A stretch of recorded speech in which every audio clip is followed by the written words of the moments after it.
eu vou ler, os irmãos apenas acompanhem. Amém. A gente vai estar hoje falando sobre dois textos. Só que, para início da mensagem, eu vou ler apenas Esdras. A gente vai falar um pouco aqui sobre Esdras e vai falar um pouquinho também no livro de Ruth também. Vai falar sobre Noemi. Mas vamos ler agora, por enquanto, só Esdras 8, do 21 em diante, que está escrito assim, ó. Então apregoei ali um jejum junto ao rio Ava, para nos humilharmos diante da face de nosso Deus, para lhe pedirmos caminho direito para nós, e para nossos filhos, e para toda a nossa fazenda. Porque me envergonhei de pedir ao rei exército e cavaleiros para nos defenderem do inimigo no caminho, porquanto tínhamos falado ao rei, dizendo: a mão do nosso Deus é sobre nós, todos os que o buscam para bem, mas a sua força e a sua ira sobre todos os que o deixam. Nós, pois, jejuamos e pedimos isso ao nosso Deus, e moveu-se pelas nossas orações. Amém? Irmãos, pode assentar. Glória a Deus e aleluia. Glória a Deus. Senhor. Irmãos, igual sempre falo onde a gente vai, né? Eu prefiro fazer a leitura antes de fazer as cumprimentações. Às vezes os pastores convidam alguns pregadores, aí o pregador na hora da mensagem chega aqui, aí ele apresenta a mãe, apresenta o pai, apresenta a tia, apresenta todo mundo e o povo de pé. Aí depois que ele vai ler a mensagem, aí o povo já está cansado de ficar de pé. Então eu costumo primeiro ler o texto, aproveitar que os irmãos estão de pé, depois os irmãos sentam e eu falo um pouquinho do que eu tenho de falar. Então, nesse momento eu quero agradecer muito a Deus por ter confiado este ministério nas minhas mãos, porque sem a graça de Deus eu não estaria aqui. Porque como homem eu não merecia, pastor. Mas pela infinita misericórdia de Deus e a infinita graça de Jesus Cristo, Ele nos fez merecedor. E se nós estamos aqui, é porque hoje nós merecemos, porque Ele nos fez merecedor. Eu dou muito graças a Deus pela minha família que sempre tem me acompanhado. Hoje a minha esposa não pôde vir porque ela ainda não encerrou as atividades dela. Eu até esperei para ver se ela conseguia finalizar a atividade dela lá, mas não deu certo. Aí eu falei, hoje infelizmente eu vou ter que ir só. Aí veio eu e o meu filho, né? Então ele sempre me acompanha. Dou graças a Deus pela vida do pastor, com a sua família que nos confiou essa palavra nessa noite. A missionária Cida, que praticamente é minha secretária. Ela vai me arrumando mensagem para tudo quanto é lugar aí, vai me arrumando ainda, né? Então, congregou uma temporada com a gente ali, praticamente 2 anos e... Quase 3 anos. Quase 3 anos, 2 anos e 7 meses mais ou menos, né? Quase 3 anos congregando junto, e hoje ela está de volta com o pastor Manuel, que é uma bênção também, sempre tem nos abençoado também aí, com essa honra ministerial que só Deus, para nos fazer ter essa comunhão, ter essa maravilha de estar junto com cada um, né? Mas vamos lá para o que nos interessa. Os irmãos veio hoje ansioso. O culto é um conjunto de incrementos que alimentam a nossa fé. E aí, que nem eu costumo falar, vem as entradas, né? Que é os hinos, os louvores. Num jantar sempre vem a saladinha primeiro, né? Vem os hinos, os louvores e depois no final vem o prato principal. Então agora chegou a hora da gente receber o prato principal, né, pastor? Então assim nós vamos estar trabalhando dentro disso aqui. E o que eu recebi durante o início do culto até aqui, eu percebi uma igreja muito abençoada, uma igreja que tem estrutura cristã pentecostal, porque quando você chega numa igreja toda morta, você não sente a presença de Deus, dá trabalho para você fazer o povo dar glória. Mas quando você chega e você vê essa animação toda, e você vê os irmãos assim com esse fogo puro, então você vê que Deus está presente no lugar. Então simplesmente é um incremento quando a gente chega aqui. E o que eu pude perceber, o pastor me convidou, e quando eu falei para ele lá, pastor, tem tema? Não, é tema livre. Aí eu falei, não, beleza, então eu vou dar uma lida aqui. Aí eu li alguns textos, alguns temas, e o tema que eu trouxe para cá, direcionado sobre Esdras. Aí quando eu chego aqui, o pastor está falando sobre o quê? Sobre jejum, sobre oração. Aleluia. E justamente o que Deus tinha preparado comigo lá para trazer. Glória a Deus. Então, os irmãos estão entendendo como que Deus prepara tudo? Eu e o pastor não combinamos. Ele simplesmente falou, ó, tema livre. Só que a mensagem coincidiu com tudo isso que está acontecendo aqui.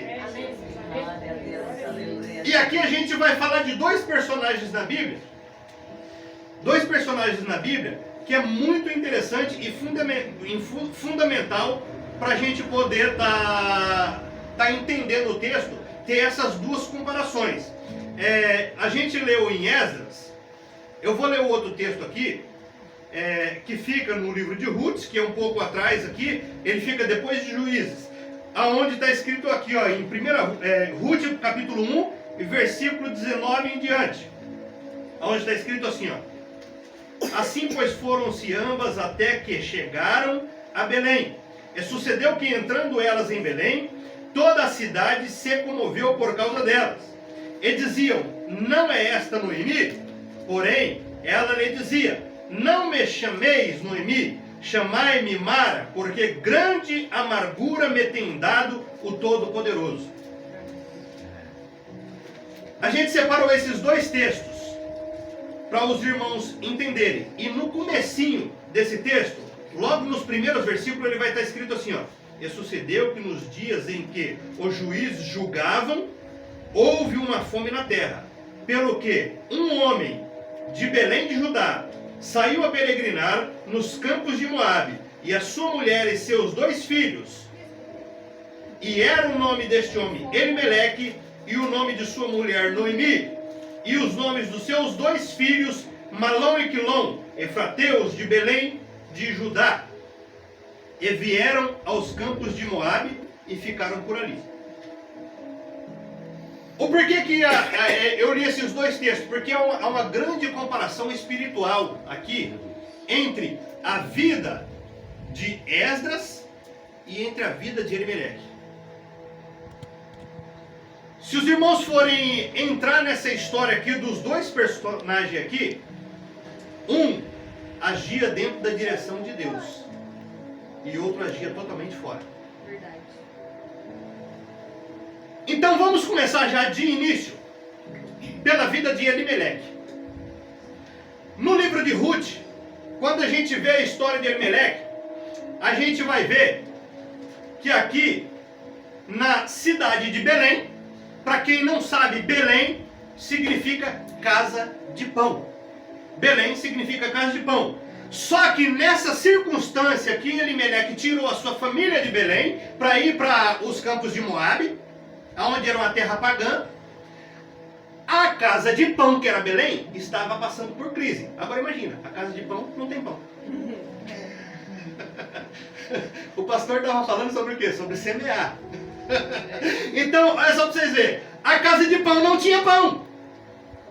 Elimeleque, por sua vez, ele, todo arrogante, confiando demais, até mesmo talvez, a Bíblia não fala exatamente assim, mas com minhas palavras falando, acredito que ele imaginou muito pela tradução do seu nome. Ah não, meu Deus é rei. Tradução de Elimeleque. Então tipo assim, se Deus está comigo, tudo está certo, eu vou e está tudo certo. Mas não consultou a Deus. Não consultou a Deus e saiu dali de Belém e foi para os campos de Moabe.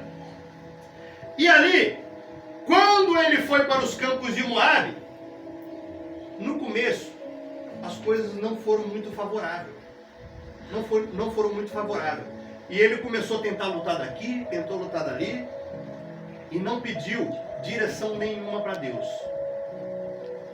Para encurtar a história, o que aconteceu? Elimeleque veio a morrer. Ele não conseguiu dar o futuro que a família dele precisava. E ele veio morrer. Aí o que aconteceu? Os seus 2 filhos foi e se casou com mulheres moabitas. Agora, segundo a origem que Deus tinha dado para a terra de Judá, Belém, Israel, para todos que passaram por aquela região, Deus sempre diz, ó, não misture as suas nações. Não é para casar com mulheres estranhas, não é para se misturar com pessoas que são pagãs, porque não vai dar certo, jugo desigual não vai dar certo. Só que aí os filhos de Noemi foi e casou com as mulheres moabitas. Casou com as mulheres moabitas. Aí o que aconteceu? Passou 10 anos casado ali e os filhos de Elimeleque, os filhos de Noemi, morreram. Então só ficou Noemi e as suas noras. Só ficou Noemi e as suas noras. Ruth e Orfa. Aí o que me chama muita atenção, a gente vai fazer um paralelo entre as duas histórias para os irmãos entender, que quando Elimeleque saiu da casa de pão, onde estava sofrendo crise, ele não pediu direção a Deus. Só que, qual é o homem que quer que a família morra? Nenhum. A intenção dele era das melhores. Só que o principal ele não tinha, que era saber consultar a Deus. Eita. Verdade. O principal ele não tinha, que era comunhão com Deus. Ele não orou, ele não suplicou, ele não pediu essa direção, ele não jejuou. Simplesmente vou. Aí depois chega lá e quebrou a cara e voltou. A mulher dele voltou no futuro, ele nem voltou, né? Então, agora o mais interessante, pastor, que o percurso da história, da onde Elimeleque saiu até Moabe, era 150 quilômetros. Não era um período tão grande. Era curto. E ele foi com aquela montoeirinha de coisa que eles têm e foi perdendo tudo. E quando ele morreu, a viúva dele, junto com as noras, porque os filhos também tinham morrido, ficaram sem nada, ficaram as mínguas. Agora, indo lá para a história, já que a gente volta aqui de novo para ter essa comparação, indo para a história de Esdras, o que aconteceu? Lá anteriormente, bem antes até mesmo de surgir a história do Esdras, Nabucodonosor foi e aprisionou uma parte do povo de Deus que era de Judá e levou cativo. E estavam sendo escravizados naquela circunstância. Aí depois, com muito custo, já tinha se passado anos, e o povo querendo voltar para sua terra, mas não conseguia. E passando anos naquela circunstância ali, aí surge o tal Esdras. Hoje a gente tem o costume de... A pessoa começou a cantar, diz que é levita, né? Só que a Bíblia não fala que cantor é levita. Se você canta, você é uma pessoa que louva a Deus. Levita é uma carga muito maior do que... Não existe esse negócio de levita, não. Hoje o povo inventou esse negócio. Não existe.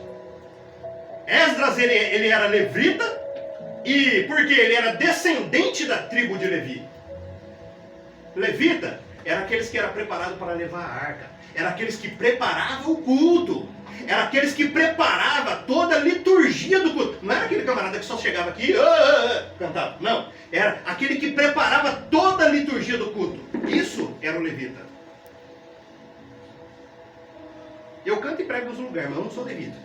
Eu sou um instrumento na mão do Senhor.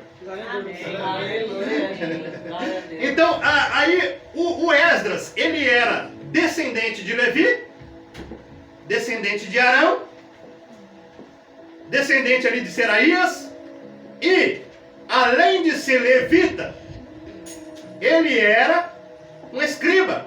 O que o escriba fazia? Nada mais e nada menos do que um escritor entendido da lei, que toda a lei que às vezes precisava ser republicada, ele ia lá e passava tudo para poder passar para frente e para que as pessoas pudessem conhecer a lei. E nada mais, nada menos também, ele aconselhava o rei. Porque ele era muito entendido. O próprio rei Artaxerxes disse no texto aqui, se os irmãos for ler, o próprio rei fez um decreto que o Esdras, ele era o mais entendido na lei do seu Deus. Agora, esse Esdras trabalhou muito tempo junto com Neemias. Agora ele olha lá atrás e ele começa a conversar com o rei lá atrás. E preparando o caminho para tirar o povo dali, da Babilônia, e levar de volta para Judá. Só que nessa circunstância, conversa vem, conversa vai ali, ele com o rei, falando com as minhas palavras aqui, surgiu o assunto. E o rei falando, ó, a gente vai estar liberando para você, a data você vai marcar, tá tudo certinho, tô falando com as minhas palavras, irmão. Vai marcar para você e tudo certinho. Agora, você vai precisar de um exército para poder caminhar com você por esse deserto aí, para levar, porque é perigoso daqui para lá. E ele ainda não tinha data terminada, e ele disse para o rei, ó, quando for, não precisa, porque Deus, ele olha para nós, Deus, ele cuida de nós, e ele vai preparar caminho. Não vou precisar do seu exército, rei. Só que o que aconteceu? Chegou lá na frente, estava chegando o dia. Estava chegando o dia de voltar para ajudar. E nessa circunstância de chegar o dia de voltar para ajudar, ele começou a preparar pessoas para poder fazer a liturgia do culto ali. Porque ele estava só. Tinha um grupo extenso de gente. Tinha mais de 2.000 pessoas. Porém, nesse período ali, ele não tinha quem ajudasse ele a preparar essa liturgia, que teria que ser feita pelos levitas. E ali só eles e levita tinha. Só que ele começou a buscar e o povo não queria. Só que de repente ele conseguiu, dentro do reinado ali, ele conseguiu um grupo de aproximadamente 200 pessoas para ajudar que ele preparasse essa liturgia. Glória a Deus. Para preparar esse culto. Por quê? Por que Esdras estava fazendo dessa forma? Porque se ele fosse fazer que nem Elimeleque, o rei falou, ah, pode ir, ele ó, ia. Só que quando o rei falou que ia liberar para ele ir, opa, não é assim não, eu vou, o rei liberou, mas não é bem assim. Eu preciso prestar um culto a Deus, eu preciso pedir a orientação a Deus, como vai ser essa jornada. Glória a Deus. Glória a Deus. Aleluia, Jesus. Amém. Eu preciso orientação para Deus como essa jornada. Eu quero dizer para você aqui nessa noite, que às vezes parece uma coisinha boba, mas não é. Você vai levantar de manhã cedo para procurar um serviço, para entregar um currículo. Você deve ajoelhar na cama, ali onde você levantou, ajoelha ali ao pé da cama e ora ao Senhor, Senhor, prepara meu caminho. Aonde eu vou, Senhor? Direciona. Qual empresa que eu vou primeiro? Senhor, guia os meus passos para mim na empresa que está precisando, para que eu não venha voltar para casa sem uma resposta. E que o Senhor venha fazer a sua vontade em nós. Aleluia. Ah, vai fazer uma prova de faculdade? A mesma coisa. A mesma coisa. Verdade. Ah, de repente Deus preparou dentro do ministério algo para você fazer. Opa, Senhor, o pastor me preparou isso. Senhor, agora prepara meu caminho aqui, ó. Senhor, que jeito eu vou traçar essas